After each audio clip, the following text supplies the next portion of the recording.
और कन्या दान नहीं होता, कन्या विक्रय होता है। कन्या विक्रय, विक्रयणो लोभात दंपति नाम च कलकनम। और फिर इसी कारण से दाम्पत्य जीवन में उनके दोष चलता रहता है। बहुत सुंदर, आगे बहुत सारी बातें, सब नहीं कहूंगा। लेकिन नारद जी बोले सब जगह आश्चर्य पृथ्वी पर देखते हुए जब मैं वृंदावन पहुंचा, वृंदावनम, आहा, तब वृंदावन में मैंने क्या देखा, एक तरुणी बैठी है परम सुंदरी और उसकी गोद में 2 वृद्ध लेटे हैं। वो तरुणी कौन है, वो वृद्ध कौन है, मैं नहीं जानता, पर यह बड़ा आश्चर्यजनक था कि एक युवा कन्या की गोद में 2 वृद्ध लेटे हैं। तब मैंने उससे पूछा, और मैंने नहीं पूछा, उसने मुझे रोक करके कहा, भो भो साधो क्षणम तिष्ठत मत चिंतामपि नाशय। हे साधु रुक जाइए, मेरी चिंता का नाश कीजिए। मैंने कहा, देवी तुम कौन हो और तुम इतनी युवा हो, तुम्हारी गोद में वृद्ध। तब उसने कहा, अहम भक्ति ऋतिख्याता, मैं भक्ति हूं और ये मेरे 2 बेटे हैं, ज्ञान और वैराग्य।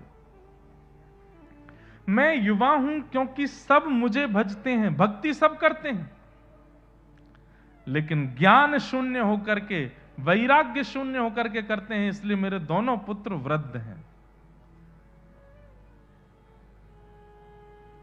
आप सब लोग भक्त हो ना। एक पंक्ति बोलूं, पूरी आपको करनी है फिर, ठीक है?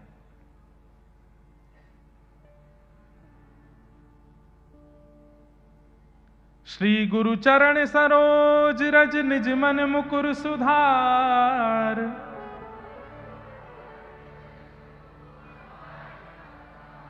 बुद्धिहीन तनु जान के सुमिरौ पवन कुमार।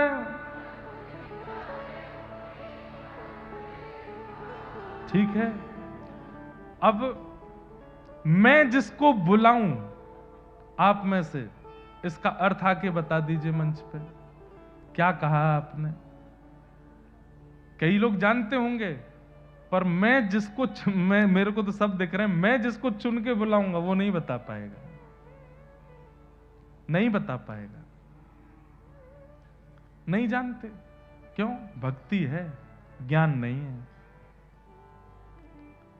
आप लोग अपने घर के बाहर स्वस्तिक बनाते हैं, स्वस्तिक का अर्थ क्या होता है, स्वस्तिक क्यों बनाया जाता है, उसका द्योतक क्या होता है, उसका कारण क्या होता है, नहीं जानते हम लोग। स्वस्ति माने कल्याण, क माने करने वाला, जो कल्याण करे, इसलिए उसकी 4 भाग बनाए जाते हैं। 4 खानों के बाहर उसके कोने छोड़े जाते हैं कि चारों सर्वांगीण रूप से जो हमारा कल्याण करे, वो स्वस्तिक। घर पर आने वाले मेहमान को तिलक क्यों लगाया जाता है, नहीं पता हमको। चलो तिलक लगाया, ये आपने बता भी दोगे। अक्षत क्यों लगाते हैं, ये नहीं पता हमको, नहीं जानते। और कभी जानने की इच्छा भी पैदा नहीं करी। 60 साल के हो गए, 70 के हो गए, प्राण त्यागने की स्थिति में पहुंचते जा रहे, पर कभी जानने की इच्छा भी नहीं हुई कि क्यों। इसका मतलब क्या है? भक्ति है पर ज्ञान नहीं है। शिव आराधन करने जाते हैं, नारायण आराधन करने जाते हैं, सूर्य आराधन करने के लिए जाते हैं। अरे घरों में जाता हूं मैं, महाराज जी भी अनुभव करते होंगे, छोटे छोटे बच्चों को लाके खड़ा कर देते हैं माता पिता, चलो महाराज जी को श्लोक सुनाओ, और वो बालक गायत्री सुनाता है, जबकि गायत्री इस प्रकार बोलना भी मना है। भक्ति है पर ज्ञान नहीं है। और इसी कारण से आज इतना बिखरा हुआ सनातन धर्म लगता है। और अब तो इतना खतरनाक समय आ गया, संत संतों में लड़ाई हो रही है, आध्यात्मिक लड़ रहे हैं आपस में एक दूसरे को। अरे अब तो एक होने का समय था, अब क्यों लड़ रहे हैं? बड़ी मुश्किल से युवाओं को खींच के कथाओं में लाए हैं, और फिर से ये सब विवाद होकर के फिर सब बिखर जाएगा। कोई अच्छा कुछ करता दिख जाए तो उसके बारे में 4 बातें बुरी बोलने लगेंगे, उसके बारे में 10 उसके पीछे पड़ जाएंगे, ये गलत है, ये ऐसा है, इसने ऐसा किया, वैसा किया। पता नहीं क्यों हमारे यहां संगठित नहीं हो पाते हैं। आपको कोई संशय है, उनसे मिलके बात करो, उनसे बैठ के बात करो, पर नहीं, विवादास्पद होते जा रहे हैं और ये सनातन का स्वरूप नहीं है। तो भक्ति तो है पर ज्ञान नहीं है, भक्ति तो है पर वैराग्य नहीं है। वैराग्य का मतलब गृह त्याग नहीं होता, वैराग्य का मतलब सब छोड़ देना नहीं होता, वैराग्य का मतलब सब छोड़ करके चले जाना नहीं होता। वैराग्य का मतलब सबके बीच में रहते हुए भी किसी में आसक्त ना होना, यह वैराग्य होता है, इसे वैराग्य कहते हैं। अरे कोई चाउमीन खा रहा है, कोई बर्गर खा रहा है, कोई कुछ खा रहा है, कोई कुछ खा रहा है, और चारों तरफ आपके घेर के कुछ ना कुछ व्यंजन खाए जा रहे हैं, लेकिन आपकी जीभ में एक बूंद पानी भी नहीं आ रहा है, यह वैराग्य है। असंख्य भोग्य वस्तु चारों तरफ हैं, लेकिन सबके बीच में रहते हुए भी अपने मन को वशीकृत करके बैठे हैं, असली वैरागी वो है। और वो बैरागी किस काम का, सब छोड़ छाड़ के चला गया वन में जाकर के फिर तड़प रहा है, मैगी की इच्छा हो रही है मेरी, तो मुझे कोई बर्गर खिला दो यहां लाके। ये काय बात का वैराग्य। वस्तु का त्याग वैराग्य नहीं होता, वस्तु के प्रति आसक्ति का त्याग वैराग्य होता है। मैं कितने ऐसे परिवार जिनमें जाता हूं जहां दंपति पति पत्नी हैं, पर वो महावैरागी से ही हैं, बस दंपति हैं पर विरक्त रहते हैं, आसक्त नहीं है। तो भक्ति के दो पुत्र हैं, ज्ञान और वैराग्य, इन दोनों को चित्त में धारण करना आवश्यक है। कम से कम इतना ज्ञान तो हो कि हम दिनचर्या में जो धार्मिक क्रिया करते हैं उसका अर्थ क्या है, इतना ज्ञान तो हो। और कम से कम इतना वैराग्य तो हो कि जब नवरात्रि चल रही हो, एकादशी हो रही हो, रामनवमी हो रही हो, कृष्ण जन्माष्टमी हो रही हो, कम से कम इतना वैराग्य तो हो कि एकादशी, रामनवमी, जन्माष्टमी, नवरात्रि के दिन अन्य व्यंजनों पर मन ना जावे, इतना वैराग्य तो हो। और नवरात्रि में तीसरे दिन रो रही हैं माताएं बहनें, क्यों, अभी तो 6 दिन और बचे हैं, कैसे ही तो व्रत हो ही नहीं रहा मुझसे, अब तो मैं खा ही नहीं पा रही, ये समा की खिचड़ी खा खा के पक गई मैं तो। इतना भी वैराग्य नहीं है। वैराग्य भक्ति की पुत्र का नाम है। तो ज्ञान वैराग्य की वृद्धता दूर करो। नारद जी से जब ये प्रार्थना की भक्ति महारानी ने, नारद जी बद्रिकाश्रम पहुंचे, वहां सनत कुमारों ने कहा कि ज्ञान और वैराग्य को यदि पुष्ट करना है तो भागवत की कथा कराओ। तब नारद जी महाराज ने कहा कौन सुनाएगा, तब आपसे ही निवेदन किया। सनत कुमारों ने आनंद नाम के वन में आकर के कथा कहना प्रारंभ किया। देवी आए, देवता आए, ऋषि कुमार आए, सब लोग पहुंचे, और जैसे ही भक्ति अपने पुत्र ज्ञान वैराग्य के साथ वहां पहुंची है, भक्ति सुतौ तौ तरणौ गृहीत्वा प्रेमैक रूपा सहसा विरासी श्री कृष्ण गोविंद हरे मुरारे नाथेति नामानि मुहुः वदन्ति। भक्ति महारानी के दोनों पुत्र ज्ञान और वैराग्य सब युवा होते चले गए, और श्रीमद् भागवत जी की कृपा से ज्ञान और वैराग्य पुष्ट हुए। बोलो भागवत महापुराण की। ये भागवत जी का प्रथम महात्म्य है। भागवत जी के महात्म्य की दूसरी कथा में आता है, आत्मदेव नाम के ब्राह्मण थे, उनके कोई संतान नहीं थी। संत ने उनको फल दिया अपनी पत्नी को खिला देना, पत्नी ने वो फल बांझ गैया को खिला दिया, तो गैया के गर्भ से जो जन्म हुआ वो हुआ श्री गोकर्ण जी महाराज का। और पत्नी अपने सहेली के पुत्र को लाकर के सौंप देती है, कहती है मेरा ही बेटा है, उसका नाम रखा गया धुंधुकारी। मैं सूक्ष्म में सुना रहा हूं, पूरी कथा का एक ही अर्थ है कि घनघोर प्रेत योनि होती है, गया श्राद्ध से भी मुक्ति प्राप्त नहीं हुई, ऐसा धुंधुकारी प्रेत बना। गोकर्ण जी महाराज आश्चर्य में आ गए कि मैंने गया श्राद्ध कर दिया, तब भी ये मुक्त क्यों नहीं हो पाया प्रेत योनि से। तब सूर्य नारायण भगवान ने कहा, वो इतना प्रचंड प्रेत बना है कि गया श्राद्ध से भी उस पर कल्याण नहीं होगा। बोलो क्या करें? बोलो श्रीमद् भागवतान मुक्ति सप्ताहम वाचनम कुरु इति सूर्यवचः सर्वै धर्म रूपम तुवे श्रुतम। श्रीमद् भागवत की सप्ताह कथा करो, सूर्य नारायण आज्ञा कर रहे हैं। कितनी भी प्रचंड प्रेत योनि में कोई क्यों ना फंसा हो, कथा होते ही वो मुक्त होता है। बंधुओं, आप लोग कथा सुन रहे नहीं, आपके अलावा भी बहुत कोई है, वो यहां वायुमंडल में भ्रमण कर रहे हैं। जैसे ही पता चला कि यहां कथा होने वाली है, यहां असंख्य ऐसी जीवाणु के रूप में वो प्रेत योनियों के सब यहां भ्रमण कर रहे हैं अपनी मुक्ति के लिए, और इस कथा के माध्यम से वे सब मुक्त होते चले जाएंगे यहां से। मेरे मन में इस बात को कहते हुए एक भाव आता है, जब मरे हुओं को मुक्त कर सकती है तो हम तो जीवित हैं। श्रीमद् भागवतम जीवितों को मुक्त नहीं कर सकती भैया। मुक्त मृत्यु के बाद नहीं होता व्यक्ति, मुक्त जीवित अवस्था में होता है व्यक्ति। श्रीमन रामानुजाचार्य जी महाराज, हमारे आचार्य चरण, वो अपनी प्रकट अवस्था में मुक्त हो गए, इसीलिए आज तक उनका नाम है। सूरदास जी महाराज, कुम्मनदास जी महाराज, कबीरदास जी महाराज, भक्तिमती मीराबाई, और जिन जिन के चरित्र आप सुनेंगे कथा में आगामी दिनों में, ये सब वह भक्त हैं जिन्होंने जीवित अवस्था में अपने आप को मुक्त कर दिया। कोई ग्रंथि नहीं है, कोई बंधन नहीं था इनके जीवन में, सबसे मुक्त होकर के ऊपर उठ गए। और यही तो भागवत कराती है। अंग्रेजी में एक शब्द होता है ब्रॉड माइंडेड। हमें नहीं लगता कि संसार में आध्यात्मिक व्यक्ति से ज्यादा ब्रॉड माइंडेड कोई होता होगा।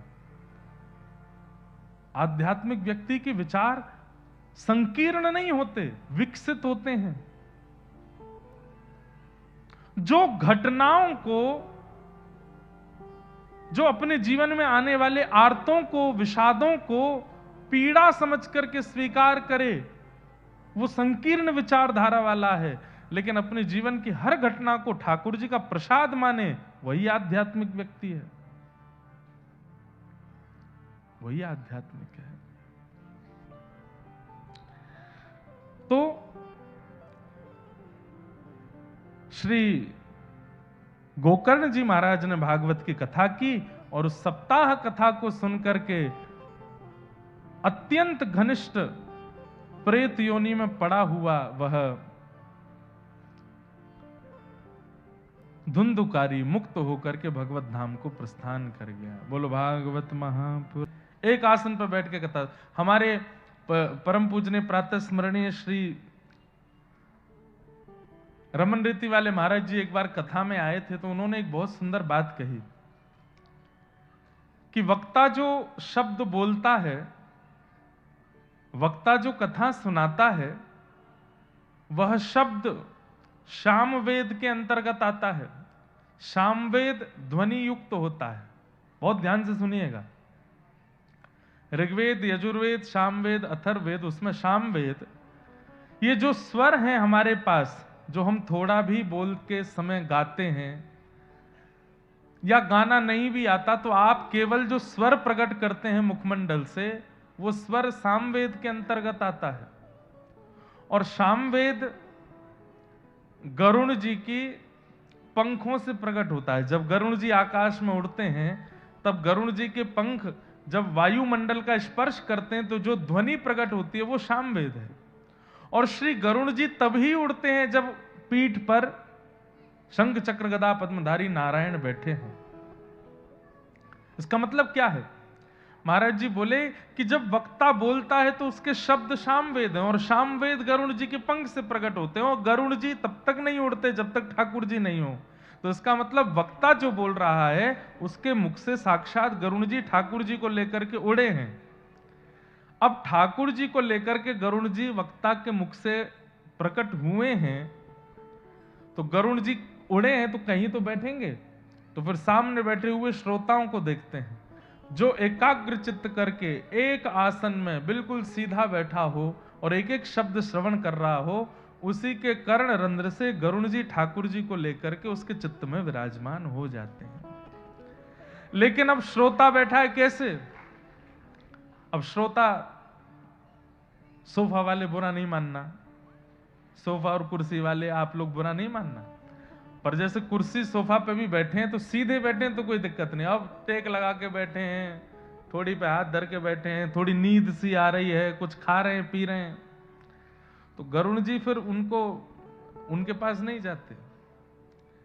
या कोई बहुत आसन अस्तव्यस्त करके बैठा हो, गरुड़ जी उसके पास भी नहीं जाते। लेकिन जो बिल्कुल सावधानी पूर्वक कथा का श्रवण कर रहा है, एक चित्त होकर के एक आसन में बैठ करके कथा सुन रहा है, भाई गली यदि बहुत टेढ़ी मेढ़ी होगी तो ड्राइवर गाड़ी नहीं घुसाएगा, मालिक को कह देगा कि यहीं उतर जाइए, अंदर गाड़ी नहीं जा सकती। ऐसे ही ये कर्ण रूपी रास्ता है।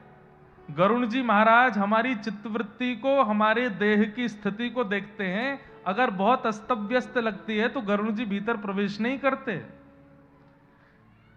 तो हम इससे वंचित क्यों रहें कि ठाकुर जी चित्त में आवे ही ना। इसलिए बिल्कुल सावधानी से कथा सुनिएगा।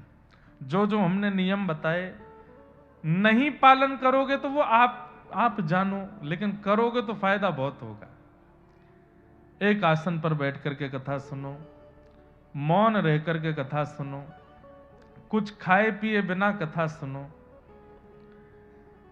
और पांचवा और सबसे विशेष नियम, बिना फोन के प्रयोग के कथा सुनो। बिना फोन चलाए कथा सुननी है। ये फोन वो लोग चलाएं जो कथा में यहां स्पष्ट प्रत्यक्ष नहीं आ पाए, पर जो लोग प्रत्यक्ष आए हैं वो लोग प्रयास करें कि फोटो और वीडियो भी जो कैप्चर करनी है वो यहां हो, वो सदा चित्त में हो, कि रात में स्वप्न में भी वही चित्रण दिखाई दे जो कथा में अनुभव किया था। आपको मोबाइल फोन में फोटो वीडियो, आजकल हम इससे बहुत परेशान हो गए फोन से, क्योंकि हमको जहां भी लोग मिल जाते हैं बिना फोटो खिंचाए छोड़ते नहीं, और फोटो खींचने के चक्कर में कोई कंधा पे हाथ धर देता है, कोई यहाँ पकड़ लेता है, कोई खींच लेता है, बोले खड़े एक फोटो खिंचवा के जाओ महाराज जी। हमको लगता है कि बिना फोटो के हमारी कोई वैल्यू ही नहीं है। अरे तो मिले हो, दो शब्द कुछ बात कर लो, अच्छी कोई चर्चा कर लो।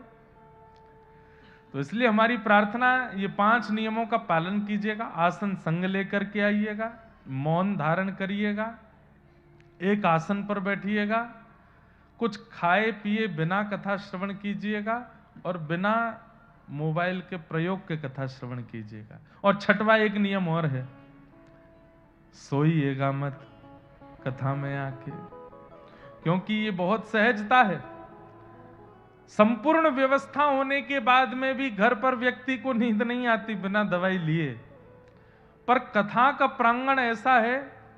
लेकिन हम तो बहुत क्या बोलते हैं, स्ट्रिक्ट तो नहीं है, लेकिन ऐसे वक्ता है कि कोई सोता दिख जाता है तो बगल वाले को इशारा कर देते हैं, कोनी मारो इसको, उठाओ।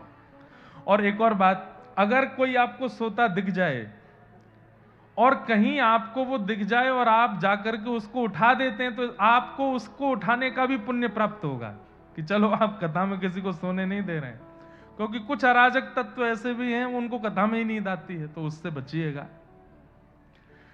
तो बाकी ये सब नियम है। अब अंत में एक बात कह दें, नियम पालन करो चाहे मत करो, पर कथा सुनो, कैसे भी सुनो।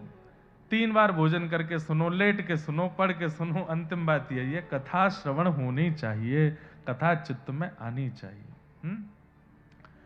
चर्चाएं तो बहुत हैं, भूमिका बहुत है। महाप्रभु जी,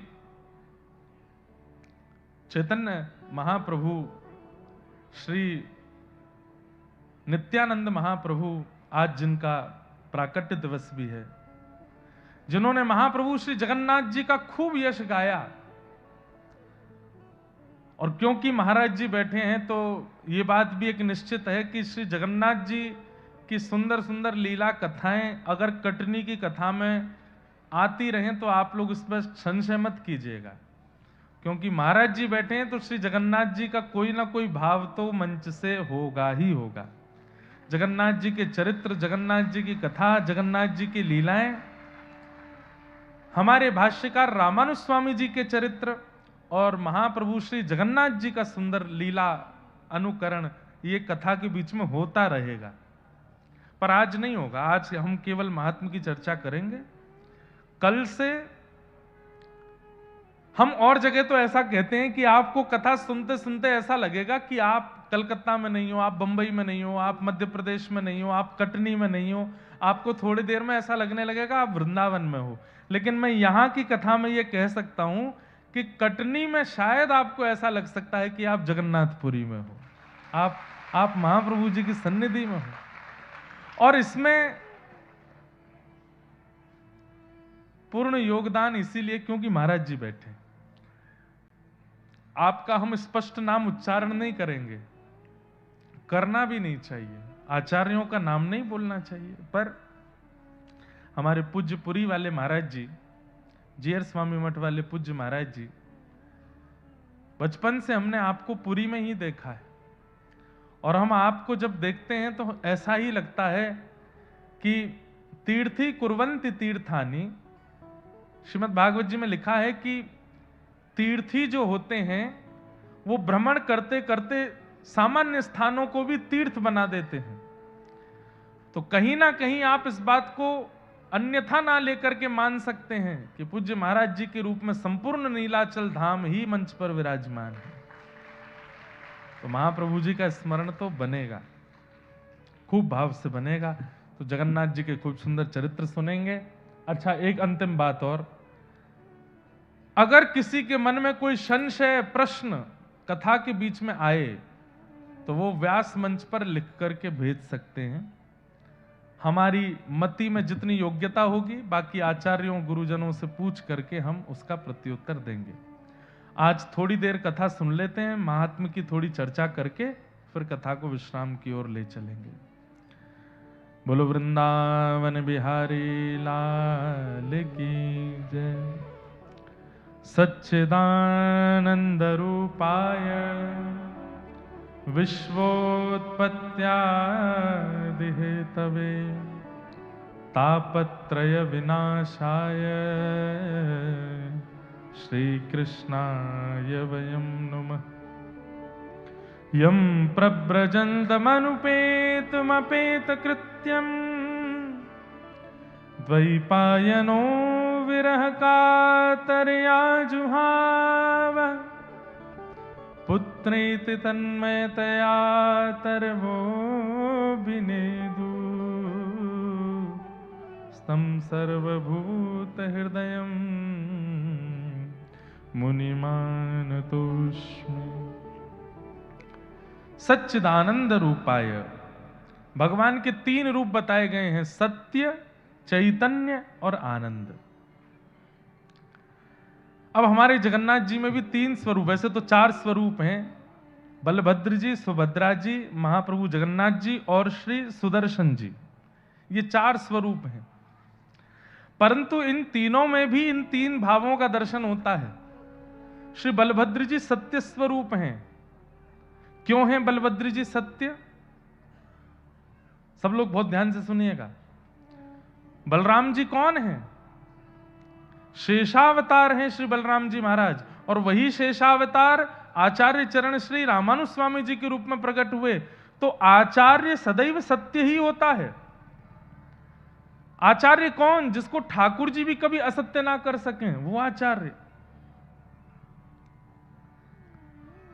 तो सत्य, चैतन्य और आनंद, अगर इन तीनों रूपों का दर्शन करना है तो महाप्रभु जगन्नाथ जी के रूप में या फिर भागवत जी के श्रवण में, ये तीन रूपों का दर्शन हो सकता है। बलभद्र जी साक्षात सत्य हैं क्योंकि जीवाचार्य हैं, आचार्य हैं। सुभद्रा जी साक्षात चैतन्य हैं। इसलिए जगन्नाथपुरी में बलभद्र जी का भी पूर्ण दर्शन नहीं हो पाता, जगन्नाथ जी का भी पूर्ण दर्शन नहीं होता, सुभद्रा जी का पूर्ण दर्शन होता। जो लोग, आप में से कितने लोग जगन्नाथपुरी गए? हाथ ऊपर करो। लगभग सब गए हैं। दर्शन करेंगे तो महाप्रभु जगन्नाथ जी भी इतने दिखते हैं। अब गरुड़ स्तंभ के पीछे से तो बिल्कुल इतने ही दिखते हैं, बलभद्र जी भी इतने ही दिखते हैं, लेकिन सुभद्रा जी परिपूर्ण दिखती हैं। नाम जगन्नाथपुरी है, दर्शन जगन्नाथ जी के हैं, लेकिन परिपूर्ण सर्वांगीण अंग का दर्शन यदि सब दर्शनार्थियों को होता है तो वो सुभद्रा जी का होता है। तो ये बात अगर कह दें तो इसमें कोई अतिशयोक्ति नहीं कि सुभद्रा जी का दर्शन ही प्रमाणित दर्शन है महाप्रभु जगन्नाथ जी के सुंदर मंदिर में, क्योंकि उन्हीं का ही परिपूर्ण दर्शन होता है, वही चैतन्य है। बलभद्र जी का और श्री ठाकुर जी का दोनों के दर्शन का परिपूर्ण फल सुभद्रा जी के दर्शन से प्राप्त हो जाता है, वो चैतन्य। सत्य स्वरूप श्री बलभद्र जी हैं, चैतन्य स्वरूप सुभद्रा जी हैं, और आनंद कंद स्वरूप महाप्रभु जगन्नाथ जी हैं। सच्चिदानंद रूपाय।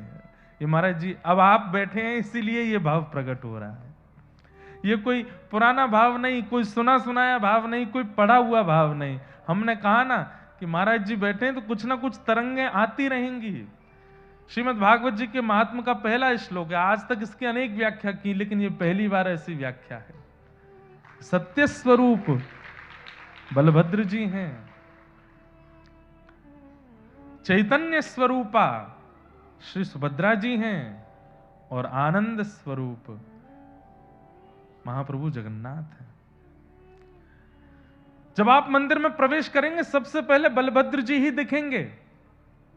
अगर नियमित रूप से दर्शन करें, देखते हुए मंदिर में प्रवेश करेंगे तो सबसे पहले बलभद्र जी, उनको देखते ही चित्त में सत्य का उदय होता है।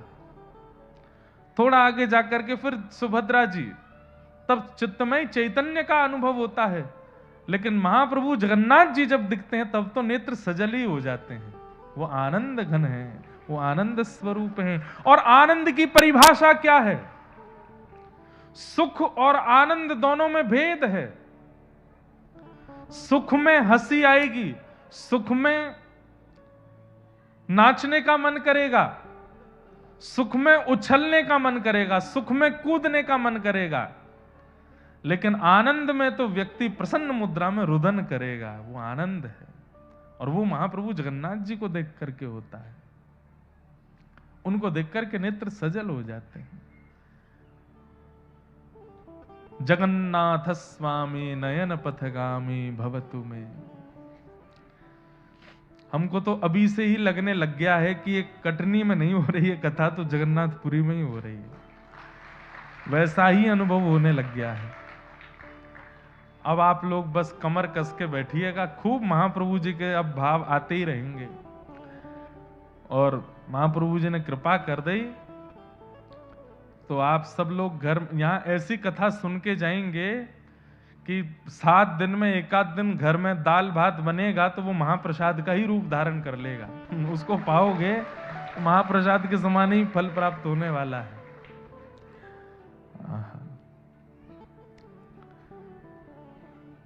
विश्वोत्पत्त्यादि हेतवे, विश्व की उत्पत्ति करना, पालन करना और संहार करना। अब यहां पर भी तीनों की क्रिया दिखाई देती है।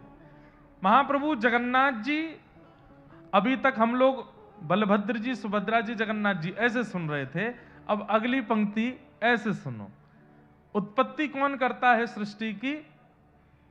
महाप्रभु जगन्नाथ जी करते हैं। पालन कौन करता है? पालन मां ही करती है, सुभद्रा जी मां है। तो उत्पत्ति करता जगन्नाथ, पालन करता मां तो सुभद्रा जी, और संहार करता हल मूसल वाले श्री बलभद्र जी, वही संहार करते हैं। तापत्रय विनाशाय, त्रिविध तापों को जो विनाश करते हैं, आदि दैविक आदि भौतिक आध्यात्मिक तापों को जो विनाश करते हैं, ऐसे श्री कृष्णाय वयम नमः, ऐसे श्री कृष्ण को हम बारंबार प्रणाम करते हैं। बंधुओं, आज महात्म की कथा है। महात्म का मतलब क्या होता है? महत्व। श्रीमद् भागवत जी का महत्व क्या है, मैं महात्मा के कुछ श्लोकों का वाचन करके सूक्ष्म भाव से उसको आपको समझा देता हूं। 88,000 सौनकादि ऋषि नैमिषारण्य क्षेत्र में बैठे थे। अभी यहां 6 तारीख को कथा विश्राम करेंगे, 7 तारीख से फिर व्रज में एक स्थान है, वहां कथा है, फिर 16 तारीख से नैमिषारण्य में ही कथा है। और नैमिषारण्य में भी हमारे पूज्य महाराज जी का स्थान है, वहां पे तब भी जाएंगे दर्शन करने। नैमिषारण्य 88,000 सौनकादि ऋषि बैठे हैं। किस लिए बैठे हैं? मानव कल्याण की चिंता से बैठे हैं। एक बात बंधुओं बहुत सावधानी से सुनिएगा,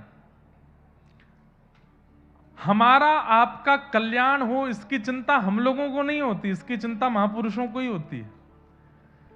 ये कथा कराने का औचित्य क्या है, मंदिर बनाने का औचित्य क्या है, इतने बड़े बड़े आश्रमों में अनुष्ठान कराने का, महाप्रसाद पवाने का, इन सब का औचित्य क्या है? ताकि इन सब में सम्मिलित होकर आपका उद्धार हो सके, आपका कल्याण हो सके।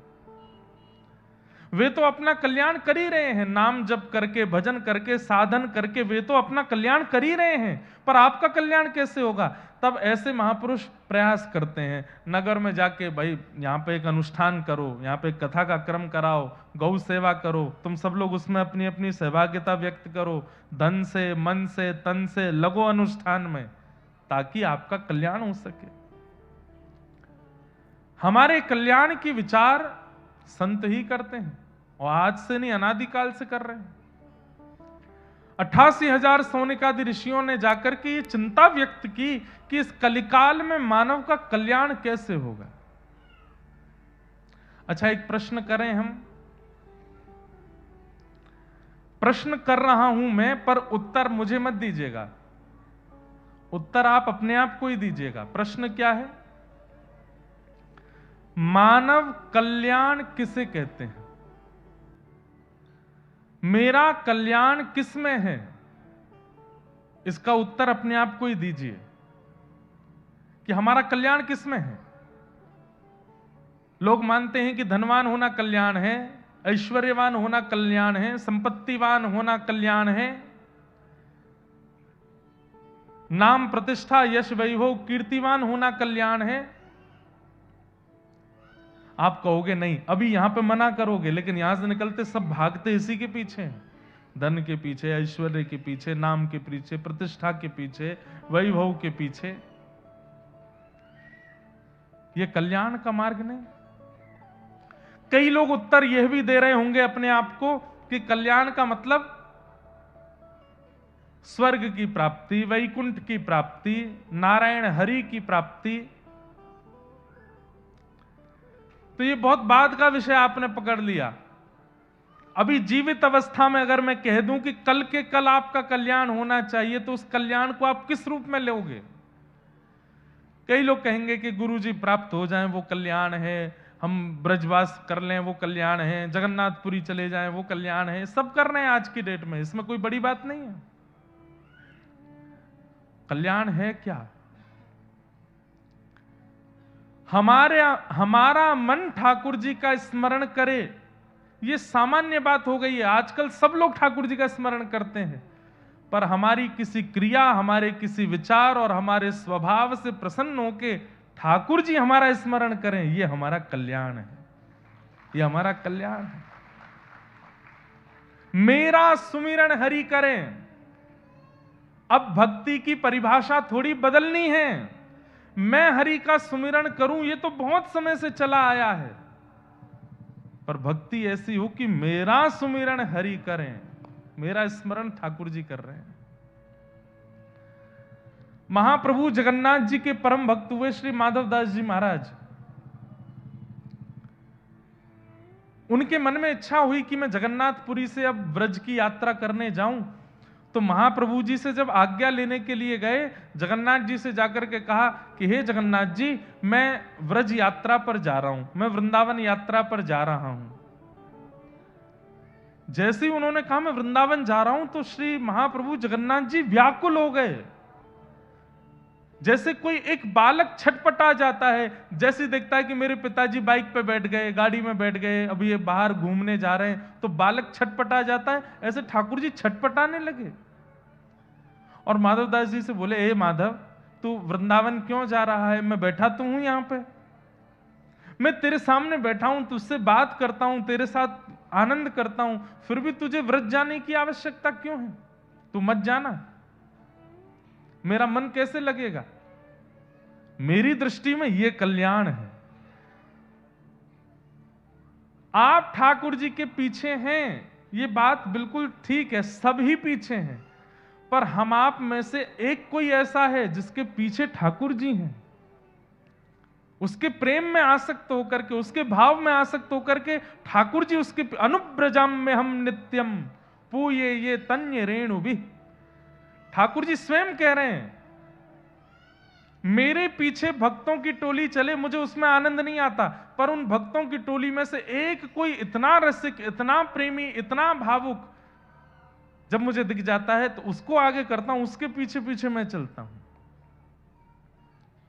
आज स्थिति यह है, हम ठाकुर जी के अधीन हैं, पर एक ऐसा प्रेम हो जाए कि ठाकुर जी, वो अधीन तो नहीं होंगे, पर ठाकुर जी हमारे यूं हो जाए कि हमारे बिना ठाकुर जी का मन नहीं लगे, तू मत जाए मुझे छोड़ के, तू मेरे पास रहे, ये हमारा कल्याण है।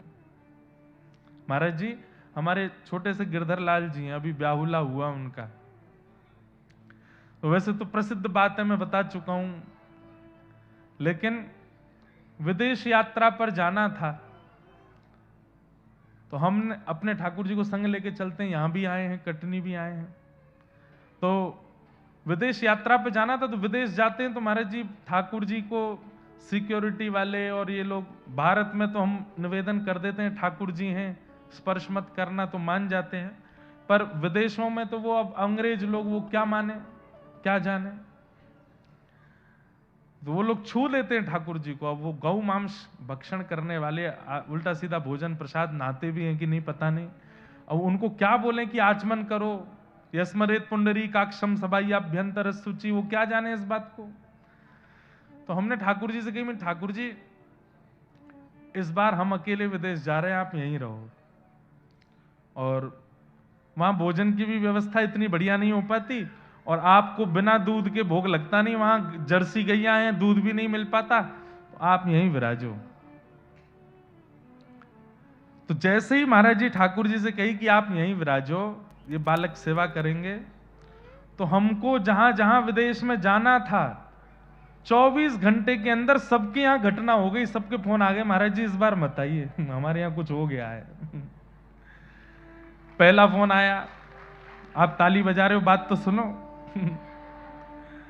जिनके घर मुझे पहुंचना था, कथा नहीं थी, 10-15 दिन के लिए ऐसे ही कुछ सत्संग के लिए जाना था, तो जिनके घर मुझे जाना था, ठाकुर जी से मना करने के ठीक 1 घंटे बाद उनका फोन आया, महाराज जी कब की फ्लाइट है? मैंने की कल की है भैया, रात्रि में पहुंच जाएंगे हम 18 घंटे बाद। तो बोले महाराज जी वो हमारे घर में एक घटना हो गई। मैंने क्या हो गया? मुझे मेरी पत्नी को जॉब से निकाल दिया है किसी कारणवश, और घर में बड़ी तनाव भरी स्थिति बन गई है, और उसको जॉब दिलानी है, ये करना वो करना है, बड़ा वैसा माहौल हो गया महाराज जी, इस बार थोड़ी क्षमा प्रार्थी हैं, 3-4 दिन की जो सेवा थी वो हम नहीं कर पाएंगे। मैंने कोई बात नहीं, 3-4 दिन बाद जिनके पास जाना था उनके पास चले जाएंगे, पुरानी बात है। अब 3-4 दिन बाद जिनके पास जाना था उनका भी 3 घंटे बाद ही फोन आ गया, बोले महाराज जी आप यहाँ कब आ रहे हैं? मैंने कि भैया हमको कल निकलना है, और हमको फोन करना भी था कि हम सीधे आपके यहाँ ही आ रहे हैं, 3 दिन बाद नहीं आएंगे, कल ही आ रहे हैं। नहीं महाराज जी वो एक बात हो गया। मैंने कहा क्या हो गया? बोले हमारी माता जी को अटैक आ गया, हम भारत जा रहे हैं वापस। मैंने कहा अरे भैया 2 जगह के कैंसिल, और तीसरे हमारे एक रिश्तेदार रहते तो उनके यहाँ जाना था, उनका भी फोन आया, उनके यहाँ भी कुछ घटना घटी। तीनों घटनाओं के घटते ही मैं समझ गया कि ये घटना इसलिए हो रही है कि ठाकुर जी बोले दारी के मोह ना लेके जाएगो तो वह ना जान दूंगा मैं। महाराज जी बिल्कुल सत्य बात है। हमने जाके ठाकुर जी से कही, बनेगा हे ठाकुर जी, टिकट विकेट बहुत महंगी बन गई है, सब हो गया है, मैं आपको ले चलूंगा। अब पुलिस वाले सिक्योरिटी वाले कुछ करें सो करें, और वहां दूध नहीं मिले तो नहीं मिले, आपको लेके चलूंगा, बिल्कुल निश्चिंत रहो, पर सुबह तक मुझे संकेत दिलवा दीजिए कि आपको जाना है कि नहीं। बस ये जैसे ही कहा कि आपको ले चलूंगा, शयन कराया ठाकुर जी को, सुबह उठ करके तीनों के लगातार फोन आए। पहली वाले को जॉब भी मिल गई, दूसरे वाले की मैया को अटैक भी ठीक हो गया, तीसरे वाले का भी काम हो गया। तब से इतना अखंड विश्वास अपने ठाकुर जी के ऊपर है। हमें लगता है एक भक्त के लिए यही कल्याण है कि उसके ठाकुर जी उसके बिना ना रह पाए। आप अपने ठाकुर जी के बिना छटपटाने लगो, यह भी एक विषय होना चाहिए, पर आपके ठाकुर जी भी आपसे इतनी प्रीति करें कि वो भले ही अव्यवस्था वाली जगह है, लेकिन आपके बिना आपके ठाकुर जी जा ना पावे, रह ना पावे, ये कल्याण। तो ऐसे विचार, ऐसा स्वभाव, ऐसी बुद्धि, ऐसा निर्माण कीजिए कि ठाकुर जी आपके हो जाए, और बस आपके बगैर उनका मन ना लगे। कई लोग कहते हैं हमारा ठाकुर जी के बगैर मन नहीं लगता। ये प्रारंभिक बात है, इसकी चरम स्थिति तो तब मानिए जब ठाकुर जी का आपके बिना मन ना लगे, ठाकुर जी का चित्त ना लगे। तो मानव कल्याण के लिए क्या करना चाहिए, ये प्रश्न लेकर के सौनकादि ऋषि बैठे हैं। तभी सूत जी महाराज ने आकर के उत्तर दिया, प्रीति सौनक चित्ते ते यतो विचमी विचार्य च सर्व सिद्धांत निष्पन्नम संसार भयनाशनम। सूत जी महाराज कहते हैं कि इस कलिकाल में कल्याण तब प्रारंभ होगा जब व्यक्ति संसार के मृत्यु रूपी भय से बचे। यह बात बिल्कुल स्पष्ट माननी पड़ेगी। हम सबको भय है मृत्यु का। आप में से कई लोग कह सकते हैं हमें कोई भय नहीं है, हमें डर नहीं लगता मरने से, हमें मृत्यु का भय नहीं है। एक गेंद लेकर के अगर मैं आपकी ओर फेंकूंगा, आप तुरंत अपने आप को हटाओगे। इसका मतलब क्या है? किंचित भय है, सबको है। आपके ऊपर धूल उछाली जाए तो आपका नेत्र बंद हो जाएंगे, आपकी आंखें बंद हो जाएंगी। इसका मतलब क्या है? भय है। आपको अगर जोर से पकड़ करके चींटी काट दी जाए तो आप चिल्लाओगे। इसका मतलब क्या है? आप मन से अपनी वाणी से कह रहे हो कि मुझे मृत्यु का भय नहीं, पर आपका रोम रोम भयभीत रहता है मृत्यु से, इसीलिए वो बचता रहता है। अभी यहां से नीचे उतरते समय पैर रिपट जाए और व्यक्ति गिरने लगे तो व्यक्ति हाथ पैर दोनों से अपने आप को बचाने का प्रयास करेगा कि मैं बचूं, मैं ना गिरूं। क्यों? मृत्यु का भय है। उसे भले ही ना हो, उसके शरीर को है।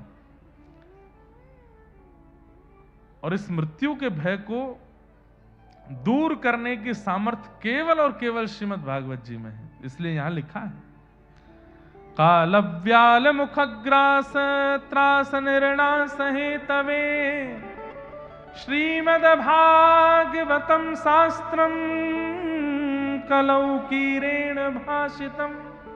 अच्छा, एक बात आप कहोगे महाराज जी कथा सुनने के बाद भय नहीं लगेगा। अगर मूल रूप से, वास्तविक रूप से कथा चित्त में व्यवस्थित हो गई होगी, कथा चित्त में स्थापित हो गई होगी, शरीर की गतिविधियां तो चलेंगी, लेकिन आप प्रत्येक परिस्थिति को भगवत कृपा मानने लग जाओगे। जो भय मानते थे उसको कृपा मानने लगोगे। अब गिरते समय चोट भी लगेगी तो भी ठाकुर जी शायद यही चाहते थे इसलिए लग गई। कोई व्यक्ति छोड़ के चला जाएगा, ठाकुर जी शायद यही चाहते थे इसलिए चला गया। भोजन नहीं मिला, ठाकुर जी शायद आज भूखा ही चाहते थे इसलिए भोजन नहीं मिला। मतलब हर परिस्थिति को आप नकारात्मक रूप से देखना बंद कर दोगे, उसके प्रति एक सकारात्मक बुद्धि जागृत हो जाएगी। यह भागवत जी की कृपा है। और इसी कृपा से धीरे धीरे धीरे धीरे वह मृत्यु का भय, वह भी पूर्ण रूपेण चला जाएगा। और मैं कह दूं तो कोई अतिशयोक्ति नहीं, मृत्यु का भय चला जाएगा, प्रतीक्षा प्रारंभ हो जाएगी। अब हमें प्रियतम से मिलना है, अब हमें श्याम सुंदर से मिलना है, ठाकुर जी से मिलना है, यह प्रारंभ हो जाएगा। इसलिए श्रीमद् भागवतम शास्त्रम कलौ कीरेण भाषितम, मानव कल्याण यदि करवाना चाहते हैं कलिकाल में तो श्रीमद् भागवत शास्त्र है। तब प्रश्न किया कि इस भागवत शास्त्र को किसने सुनाया, किसने सुना, इसका कोई प्रमाण है? तब सूत जी महाराज बताते हैं कि एक बार की बात है, बद्रिकाश्रम क्षेत्र में नारद जी महाराज पहुंचे और वहां सनक सनंदन सनत कुमारों से उन्होंने अपनी चिंता व्यक्त की। क्या चिंता? अहम तुम पृथ्वीं यातो ज्ञात्वा सर्वोत्तमामिति, पुष्करम च प्रयागम च काशी गोदावरी तथा, हरिक्षेत्रे कुरुक्षेत्रे श्रीरंगम सेतुबंधनम, एवमादिषु तीर्थेषु ब्रह्ममाणे तस्तत। नारद जी महाराज कह रहे हैं कि मैं पृथ्वी के, महाराज जी यहां पे एक प्रश्न मुझसे किसी ने किया कि नारद जी महाराज ने पुष्करम च प्रयागम च काशी गोदावरी तथा हरिक्षेत्र कुरुक्षेत्र सारे तीर्थों के नाम क्यों बोले? नारद जी ने यहां यह क्यों नहीं कहा कि मैं बंबई गया, मैं कलकत्ता गया, मैं दिल्ली गया, मैं चेन्नई गया, मद्रास गया? तीर्थों के नाम बोले और तीर्थों के नाम बोल करके नारद जी कह रहे हैं कि वहां मैंने बहुत विचित्रता देखी। तो हमारे मन में एक उत्तर आया कि नारद जी महाराज कह रहे हैं, बोले परम पवित्र तीर्थों की स्थिति सुन लो, सामान्य नगरों की स्थिति क्या होगी इसका अनुमान खुद लगा लेना। परम पवित्र स्थानों की स्थिति जब ये बन चुकी है तो सामान्य नगरियों की स्थिति क्या होगी ये तुम अनुमान खुद लगा लेना। जैसे बच्चे स्कूल में कई बार, इधर देखो सावधानी से सुनो, बच्चों का रिजल्ट आता है ना, माता पिता अपने बालक से पूछते हैं, अरे क्या आया? अब वो बालक फेल हो गया है ये नहीं बताएगा कि मैं फेल हो गया, वो बोलेगा सामने वाले शर्मा जी का बेटा भी फेल हो गया। बोले उसका नहीं अपना बता, अरे वो गुप्ता जी हैं उनका बेटा भी फेल हो गया है। अरे गुप्ता जी का नहीं तू अपना बता, अरे बुआ का बेटा पढ़ता संग वो भी फेल हो गया। अरे तेरा पूछ रहा हूं। बोले जब ये 3 हो गए फेल तो मैं कैसे बचूं? मैं भी फेल हो गया। तो बालक इस प्रकार की वार्ता क्यों करता है? भाई जब बड़ी बड़ी पदवियों पर बैठे हुए लोग भी जब ऐसे हो गए तो हम कौन सी खेत की मूली हैं? हमारे साथ भी हो गया। कोरोना जब फैलना शुरू हुआ था, लोग बाग पहले भयभीत नहीं हुए, लेकिन जब पता चला कि खरबपति करोड़पति भी अब इतना धन लगा करके अपनी जान नहीं बचा पा रहे, तब ज्यादा भयभीत हुए लोग। बोले जब करोड़ों करोड़ों हॉस्पिटल जिन्होंने बना के खड़े किए हैं खुद ही, वो अपने प्राण नहीं बचा पा रहे हैं, तो फिर हम तो भैया सामान्य घर के लोग, हम कैसे बचेंगे? अब अपनी रक्षा करो। तो बड़ी स्थिति इसलिए बताई है नारद जी ने, तीर्थों के नाम इसलिए लिए हैं कि भाई तीर्थों की स्थिति ये है तो सामान्य नगरियों की स्थिति तो तुम अनुमान लगा लो क्या स्थिति है। अब ये तो वैसे विस्तार से बोलने वाला प्रसंग है, पर मेरा बार बार मन घड़ी पे जा रहा है कि आज आप लोग बहुत सुबह से विलंब में चले गए, पर हम कल से घड़ी नहीं देखेंगे, कल से खूब विस्तार से सुनाएंगे एक एक भाव। सत्यम नास्ति, थोड़ी सी बता देता हूं। तीर्थों के नाम लेकर के नारद जी कह रहे हैं कि यहां मैंने क्या देखा? सत्यम नास्ति तपः शौचम दयादानम न विद्यते, उदर भरिणो जीवा वरा का कूट भाषिण। सत्यम नास्ति, लोग अब सत्य नहीं बोलते कलयुग में। शौचम नास्ति, यानी कि पवित्र नहीं रहते हैं, केवल दिखावा करते हैं पवित्र रहने का। सत्यम नास्ति, शौचम नास्ति, दया नास्ति, दया नहीं है। आजकल तो दया भी व्यक्ति कैमरा के सामने करता है। अगर किसी को कुछ दे रहा है तो भी वो देख लेगा, कैमरा ऑन कर भाई, वीडियो बना, दे रहा हूं मैं। दया, दया नास्ति, सत्यम नास्ति, शौचम नास्ति, दया नास्ति, दानम नास्ति, दान भी नहीं कर रहा है। और दान करेगा तो ढिंडोरा पीट के करेगा।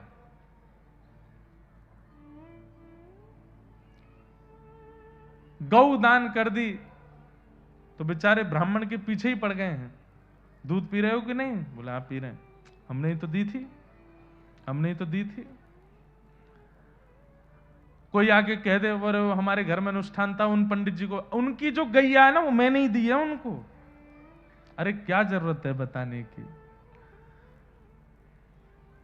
बंधुओं, दान करने के बाद वस्तु पर अपना अधिकार मानना, यह दान के प्रति अपराध है। दान करने के बाद उस वस्तु को आप कभी भूल करके भी ये नहीं कह सकते कि मैंने दी है, वो दान हो चुकी है, अब वो उन्हीं की है। दानम नास्ति, तो सत्यम नास्ति, तपः नास्ति, शौचम नास्ति, दानम नास्ति, दया नास्ति।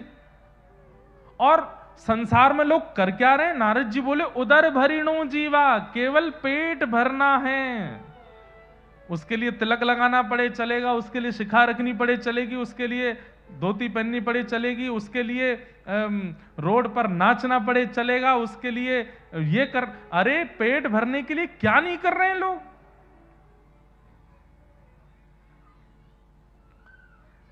हमारे बंबई जगत के बड़े बड़े आधुनिक जो क्या बोलते हैं उनको,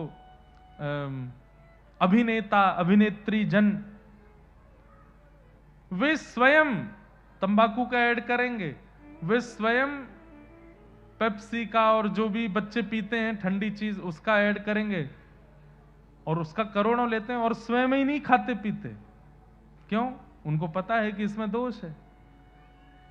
मतलब दुनिया को विष पिलाने के लिए तैयार हैं, अपने आप को लाने के, उसके बदले पैसे लेते, पर स्वयं नहीं करते क्योंकि वो जानते हैं कि ये विष है।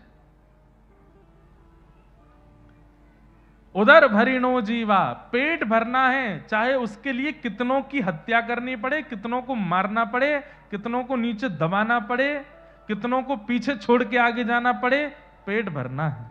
उदर भरिणो जीवा, इसी के लिए सब लोग कर रहे हैं काम। कभी चिंतन करके देखिएगा, ये बटुक ब्राह्मण यहां बैठे हैं और एक हमारे घर के बच्चे हैं, वो स्कूल पढ़ने के लिए जाते हैं।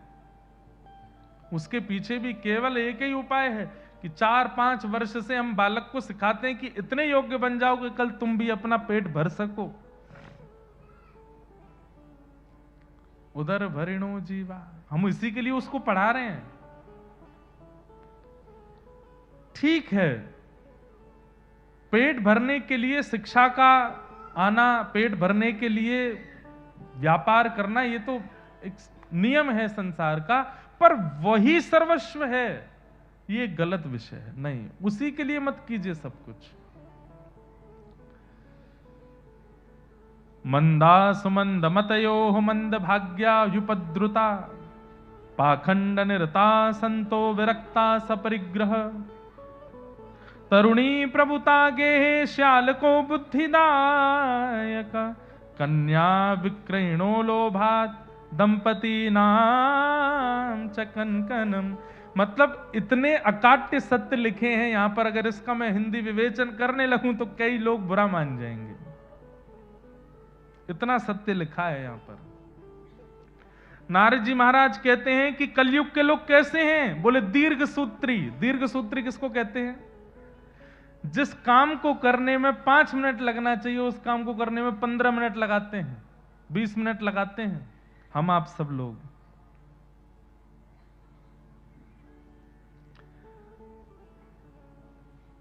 दीर्घ सूत्री। मंद है बुद्धि। तंबाकू के ऊपर लिखा है स्पष्ट कि मुझको खाओगे तो मैं तुम्हारी जान ले लूंगा, फिर भी खा जाते हैं। ये मंद बुद्धि नहीं है तो क्या है हमारी? मदिरा पान करने वाले को कहीं पुरस्कृत नहीं किया जाता, लेकिन फिर भी मदिरा पान की जाती है। ये मंद बुद्धि नहीं है तो क्या है? पर स्त्री गमन, पर पुरुष गमन, पता है कि अगर समाज को पता चला तो अपमान के भागी बनेंगे, लेकिन फिर भी लोग करते हैं। छल, कपट, ईर्ष्या, द्वेष, अभिनिवेश, अहंता, ममता, ये सब दोष हैं, जानते हुए भी हम करते हैं। ये मंद बुद्धि नहीं है तो क्या है? मांस भक्षण, पता है कि ये जीव है, ये भी प्राणी है, जीवित है, और इसका मांस है, इसके अंदर रक्त है, इसके अंदर प्राण है, फिर भी मार के खा जाते हैं। मंद बुद्धि नहीं है तो क्या है? मंदा सुमंद मतयो, और मंद भाग्या। नारद जी महाराज कह रहे हैं कि हम आप सब लोग मंद भाग्य वाले भी, हमारा भाग्य भी अच्छा नहीं है। पाखंड निरताः संतो, पाखंडियों की संख्या बढ़ती जा रही है। संत का केवल भेष रह गया है, बाकी आचार विचार नियम के रूप में बिल्कुल भी संतत्व नहीं है उनके अंदर। पाखंडी ज्यादा है कलयुग में। पाखंड निरताः संतो विरक्ता सपरिग्रह। तरुणी प्रभुता गे है। आई एम वेरी सॉरी अगर मैं ये बोलूं और आपको बुरा लगे तो। बोले घर की मालिकिन मां होनी चाहिए, घर की मालिकिन बड़ी बूढ़ी दादी या मां होनी चाहिए, पर ब्याह होने के बाद मालिकिन वही हो जाती हैं। तुम जो कहोगी वो होगा, तुम जैसे चाहोगी वैसे रहेंगे। तरुणी प्रभुता गे है। और अगली बात सुनकर के कई भाई लोग नाराज मत हो जाना। शाल को बुद्धिदायक, घर में बड़े भैया बैठे हैं लेकिन उनकी राय नहीं चलेगी, लेकिन पत्नी के भैया अगर कह दें कि जी जा जी ऐसा, अरे बेटा तू ही कह रहा है सत्य। शाल को बुद्धिदायक, साले की बुद्धि पर चलने लग गए हैं लोग। हम भी साले हैं कि निखे यूं के तो। हमारी भी 3 बहनें हैं। अब ये बातें तो यहां भागवत जी में स्पष्ट है, पर मेरे से मेरे जीजा जी राय लेते तो मैं कहता हूं मेरी नहीं मानना। भागवत जी मना कर रही हैं। हाँ ठीक है, आपके बड़े भैया आपके परिवार के लोग जब राय दे दें उसके बाद मुझसे मैं भी उसी पक्ष में बोलूं तो बात ठीक है, लेकिन हम कथा वक्ता हैं, हमको इतने लोग मानते हैं, फिर भी कथा में 4 घंटा मेरी बात माननी ही माननी है। उसके बाद जब मैं साले के रूप में हूं तब मेरी बात नहीं मानना। शाल को बुद्धिदायक करना। कलिकाल में बड़े भैया की बात मानो, कलिकाल में अपने छोटे भैया भाई लोगों की बात मानो। और कन्या विक्रयणो लोभात, विवाह नहीं होता है तो क्या होता है? सौदेबाजी होती है। विवाह कैसे होता है? कि भाई हमने अपने बच्चे को 5 साल मेहनत करा के चार्टर्ड अकाउंटेंट लगाया है और आप कह रहे हो कि 20 लाख रुपए लगाओगे बस। मतलब चार्टर्ड अकाउंटेंट की भी एक रकम है। बच्चे को ऐसे कह के बेटा तू अगर डॉक्टर बनेगा तो इतना तो लगेगा ब्याह में, तू अगर चार्टर्ड अकाउंटेंट बनेगा तो इतना लग जाएगा।